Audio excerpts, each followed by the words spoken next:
हाय, कशा आहात सगळे? आशा करते सगळे मजेत असणारच. लग्नातला होता माझा पहिला टीव्ही. तो चेंज केला. Change is must. लाईफमध्ये असो किंवा कोणताही सामान असो, थोडंफार चेंजेस झालेच पाहिजे घरामध्ये किंवा लाईफमध्ये. मस्त होता बरं माझा पहिला टीव्ही 32 इंचचा होता आणि ह्यांना जो आहे तो 55 इंचवाला टीव्ही पाहिजे होता. सो तो आम्ही आता मागवलेला होता आणि पण त्यात असं फ्लिकर्स, लाईन येत होत्या त्यामुळे तो आम्ही चेंज केला. म्हणजे जी रिक्वेस्ट आहे ती टाकली रिप्लेसमेंटची, तर तो रिप्लेसमेंटसाठी आता टीव्ही आलेला आहे. तो त्यांनी व्यवस्थित सेट करून दिला. चहा नाश्ता झालेला आहे आमचा सकाळीच, कारण मुलं शाळेत जातात तेव्हा त्यांना 2 टिफिन द्यावे लागतात. मिनी ब्रेकसाठी नाश्त्यासारखं मी काहीतरी त्यांना बनवून देते आणि जे आहे ते नाश्त्यासारखं जे बनवलेलं असतं तेच आम्ही नाश्ता म्हणून यूज करतो आणि म्हणजे टाईमसुद्धा आपला त्यात कमी जातो आणि परत नाश्ता करायचा जो वेळ आहे किंवा जो कंटाळा येतो आपल्याला परत परत काही करायचं ते सुद्धा येत नाही. सो अशा प्रकारे आपण टाईमचं जे मॅनेजमेंट आहे ते असं केलं की म्हणजे त्यांच्यासाठी करतो आहे तर आपल्यासाठी सुद्धा थोडंफार करून ठेवलं तर वेळ जो आहे तो जास्त लागत नाही आणि आपल्याला कंटाळासुद्धा येत नाही. तर नाश्ता वगैरे झालेला आहे, तर आता डायरेक्ट मी आता जेवणाची तयारी करते. त्यासाठी असं पीठ मळून घेतलेलं आहे आणि जवळपास मला 6 ते 7 पोळ्या लागतात, कारण ते आल्यानंतर परत जेवण करतात आणि आपणसुद्धा त्यातले आहात का ज्यांना ती लसूण सोलायचा खूप जास्त कंटाळा येतो. मला लसूण सोलायचा खूप जास्त कंटाळा येतो, कारण बाकीची कामं होतात पण मला लसूणचा खूप म्हणजे खूपच जास्त कंटाळा येतो. बरीच अशी कामं असतात किंवा काही मोजकी अशी कामं असतात ती आपल्याला करावीशी वाटत नाही, म्हणजे मुळात ती करायचीच नसतात पण ती करावी लागतात आणि त्यातलं हे माझ्यासाठी एक टास्क असतं लसूण सोलणं आणि तेच मी म्हणजे कंटाळवाणं म्हणजे एकदम असं बोरिंग काम आहे माझ्यासाठी की लसूण सोलणं आणि जास्त म्हणजे जास्त तर लागत नाही मला, पण तरीही मला ते कंटाळवाणं वाटतं. आपल्यासाठी कोणतं बोरिंग काम आहे मला कमेंट करा जरूर बरं. आणि आता मला मूग डाळ बनवायची, कोरडी मूग डाळ बनवायची, त्यासाठी मी अशा प्रकारे म्हणजे लसूण, तिखट, मिरची जे काही घालायचं आहे त्यात ते घातलेलं आहे आणि छान अशी फोडणी देते. तिखट आपल्याला तिखट घालायची असेल तर तिखट घालू शकता किंवा हिरवी मिरची घालायची असेल तर हिरवी मिरची घालू शकता. इथे मी हिरवी मिरची घातलेली आहे. छान अशी फोडणी देते आणि भाजी जी आहे ती मला कोरडीच करायची. त्यासाठी पाणीसुद्धा मी यात थोडंसंच घालणार, म्हणजे गॅस म्हणजे कुकरमध्ये लावतो आहे तर लवकर होईल आणि भाजी आणि पाणीसुद्धा जास्त लागणार नाही, त्यासाठी मी थोडंसंच पाणी घालते यात. आणि अशा प्रकारे आपण कोणतीही भाजी जी बनवतो तिला ज्याला म्हणजे जास्त वेळ लागतो बनवायला, ती भाजी जी आहे ती आपण कुकरमध्ये बनवली तर वेळसुद्धा कमी लागतो आणि गॅसची जी बचत आहे तीसुद्धा होते आणि अल्टिमेटली गॅसची बचत झाली म्हणजे आपला पैसासुद्धा वाचतो आणि लगेच जी पोळी आहे ती बनवायलासुद्धा मी आता घेतलेली आहे.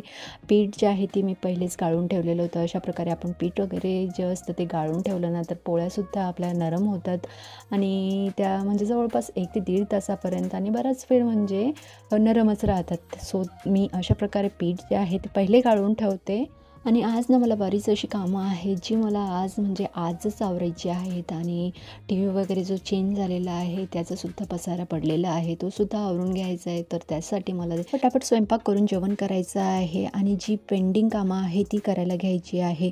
थोड्याशा समजूतदारपणाने आणि इझिली आपण घर सांभाळू शकतो आणि त्याचा जो व्हिडिओ आहे तो मी 5 हॅबिट्स डेली बेसिसवर आपण यूज करून आपण स्ट्रेसलेस कामं कशी करायची हे मी त्यात सांगितलेलं आहे. You must watch this video. तो व्हिडिओ जो आहे तो खूपच छान आहे आणि प्रत्येक लेडीजने तो बघायलाच पाहिजे. त्याची लिंक जी आहे मी डिस्क्रिप्शन बॉक्समध्ये देते किंवा आय बटन असतं वरती तिथे देते. आपण जाऊन जरूर चेकआउट करा. आपल्याला व्हिडिओ नक्कीच आवडेल आणि व्हिडिओ आवडला असेल तर चॅनलला सबस्क्राईब आणि व्हिडिओला लाईक शेअर जरूर करा.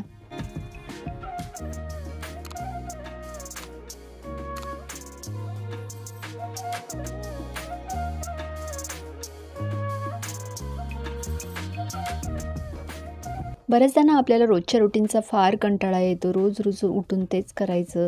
कधी-कधी काय होतं एकाच प्रकारचं रुटीन आपल्याला चेतनाशून्य बनवून टाकतं. अजिबात चेतना नसते कोणतंच काम करण्यात. चालू आहे म्हणून चालू आहे किंवा करतोय म्हणून करतोय.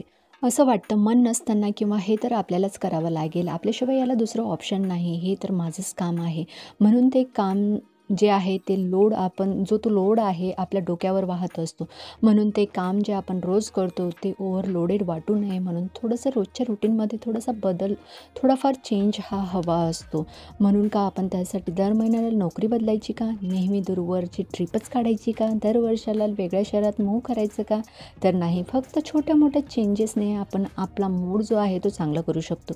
रोजच्या रुटीनचा जो कंटाळा आलेला असतो तो दूर करू शकतो. म्हणून थोडेफार चेंजेस लाईफमध्ये करून बघा, आपल्याला सुद्धा नक्कीच चांगलं वाटेल. आणि इथे ही खुर्ची जी आहे ती मी अशीच ठेवलेली आहे किचनमध्ये, जेणेकरून मी पाणी पीत असताना इथे बसून पेल. आणि बऱ्याच वेळेस मी मुलांनासुद्धा सांगते की बसून पाणी पीत जा, पण ते काही ऐकत नाही.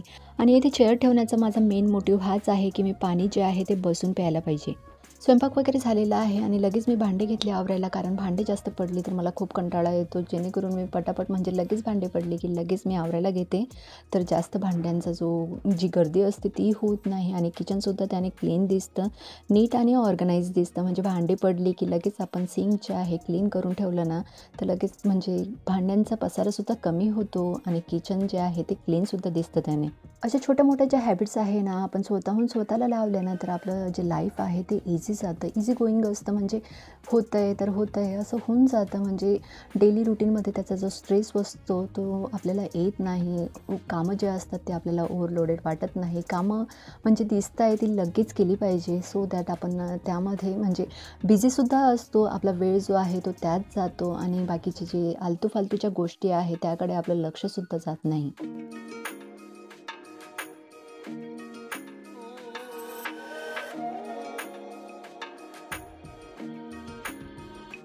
किचन वगैरे क्लीन करून झालेलं आहे, भांडे घासून झालेले आहे आणि भांडे घासत असताना मी कपडेसुद्धा लावलेले होते मशीनला, ते सुद्धा आता झालेले आहे. ते सुद्धा मी बाहेर गॅलरीत वाळत घालते आता.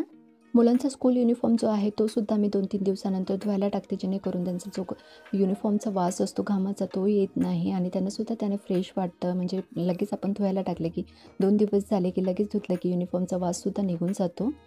कारण मुलं खेळतात, कुदतात तर त्यांना घाम जास्त येतो आणि त्याचा वाससुद्धा जास्त येतो. सॉक्स वगैरे जे असतात ते सुद्धा असंच आपण 2-3 दिवसानंतर धुवायला टाकायचे, जेणेकरून वास जो असतो तो निघून जाईल आणि स्कूलमध्ये त्यांनासुद्धा फ्रेश वाटेल. आणि आता वाजलं आहे 1:30, तर आता जेवणाची वेळ झालेली आहे. तर या मग जेवायला. आणि जेवण झाल्यानंतर मी लगेच बाकीची कामं आवरायला घेतली, म्हणजे मला जी करायची होती ती केली. थोडा वेळ निवांत पडले आणि नंतर बाकी एडिटिंग वगैरे जी करायची होती ती केली. आणि नंतर आता संध्याकाळ झालेली आहे, तर संध्याकाळी आता मला भरीत आणि कळण्याची भाकर बनवायची आहे, तर ती सुद्धा मी आता पटापट करून घेते. माझ्याकडे ना भाकरी वगैरे जे आहे ते सगळे आवडीने खातात, तर बनवायला असं काही होत नाही की आज म्हणजे हे खात आहे ते खात नाही आहे. आणि मुलांना तर कळण्याची भाकर खूप आवडते, तर बऱ्याच वेळेस मी कळण्याची भाकर करते. आणि थंडी असल्यामुळे आता मोस्टली कळण्याची भाकरच होते माझ्याकडे. मेन प्रॉब्लेम ना मुलांचा असतो की मुलांनी नाही खाल्लं तर आपण सुद्धा खात नाही आणि आपण बनवतसुद्धा नाही, कारण 2 लोकांसाठी वेगवेगळे 2 पदार्थ बनवायचा खूप जास्त कंटाळा येतो. त्यामुळे मुलं खात असतील तर ते बिनधास्त असे पदार्थ बनवले जातात आपल्याकडे, जे आपण सगळे मिळून आवडीने खातो. आणि भरीत जे आहे ते ऑल टाईम फेवरेट आहे आमचं. म्हणजे सीझन असो किंवा नसो, वांग्यांचं म्हणजे जे भरताचे वांगे मिळतात त्याचं पण आम्ही आणून ते बनवतो आणि खातो आवडीने. आणि जोपर्यंत ही भाकर होते तोपर्यंत मी भरीतसुद्धा बनवून घेते आता. तर या मग आता अस्सल खानदेशी जेवणाला डेली संध्याकाळचं जेवण आम्ही रामायण बघता बघता करतो. आणि आजचा हा व्लॉग, हा व्हिडिओ आपल्याला कसा वाटला मला कमेंट करून जरूर सांगा. आणि चॅनलवर नवीन असाल तर चॅनलला सबस्क्राईब करा. तर भेटूया आता नवीन व्लॉगमध्ये. तर तेव्हापर्यंत खात राहा, खुश राहा आणि मस्त राहा. चॅनलला सबस्क्राईब जरूर करा पण. बाय.